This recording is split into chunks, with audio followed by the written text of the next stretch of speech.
ఇప్పటికే ఈ ప్రాజెక్ట్ పై ఉన్న అంచనాలు చాలా ఎక్కువగా ఉండగా ఇలాంటి వార్తలు ప్రేక్షకుల్లో మరింత ఉత్కంఠను పెంచుతాయి. ఒక స్టార్ హీరోతో పూర్తి స్థాయి సినిమా తీసేంత బడ్జెట్ను కేవలం ఒక భాగం కోసం ఖర్చు చేస్తున్నారని వినిపిస్తుండటం అభిమానుల్లో గూస్ బంప్స్ తెప్పించేలా ఉంది. సినిమా విడుదలయ్యే సమయానికి ఈ సన్నివేశం భారతీయ సినిమాలో ఒక కొత్త ప్రయాణాన్ని సృష్టించే అవకాశం ఉందని చాలా మంది భావిస్తున్నారు. సినిమాలో త్రేతాయుగానికి సంబంధించిన ఒక కీలక ఎపిసోడ్ అరగంట పాటు ఉండనుందట.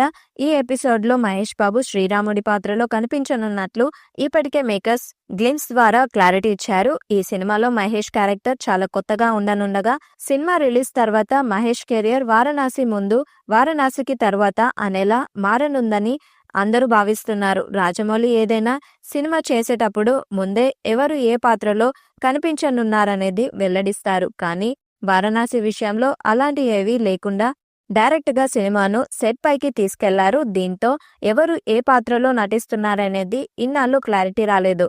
అయితే తాజాగా ఈ సినిమాలో తానొక కీలక పాత్రలో నటిస్తున్న విలక్షణ నటుడు ప్రకాష్ రాజ్ చెప్పారు. తాను రాజమౌళి దర్శకత్వంలో తెరకెక్కుతున్న వారణాసిలో నటిస్తున్నానని, ఆ మూవీలో శివభక్తుడిగా కనిపించనున్నట్లు క్లారిటీ ఇచ్చారు. మరోవైపు వారణాసిలో ప్రకాష్ రాజ్ మహేష్ బాబుకి తండ్రి పాత్రలో కనిపిస్తారని ప్రచారం జరుగుతుంది. రామాయణంలో రాముడి తర్వాత ఎంతో ముఖ్యమైన పాత్ర ఆంజనేయుడిదే. ఈ పాత్రలో టాలెంటెడ్ యాక్టర్ ఆర్ మాధవన్ నటించనున్నారని అంటున్నారు. మాధవన్ వారణాసి సినిమాలో నటిస్తున్నారనే విషయంపై ఇప్పటి వరకు ఎలాంటి అధికారిక ప్రకటన రానప్పటికీ ఈ విషయం ఆడియన్స్ లో ఆసక్తిని రేకెత్తిస్తుంది.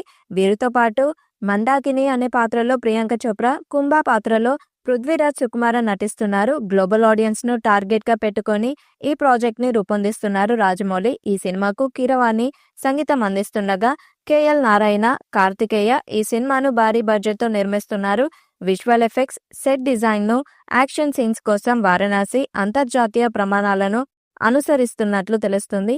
2027 ఏప్రిల్ 7న వారణాసి ప్రపంచవ్యాప్తంగా ప్రేక్షకుల ముందుకు రానున్న సంగతి తెలిసిందే. ఈ వీడియో మీకు నచ్చినట్లయితే లైక్ చేయండి, షేర్ చేయండి, కామెంట్ చేయండి. మరిన్ని వీడియోస్ కోసం మా ఛానల్ని సబ్స్క్రైబ్ చేయండి. నోటిఫికేషన్ కోసం పక్కనున్న గంట సింబల్ని కొట్టండి.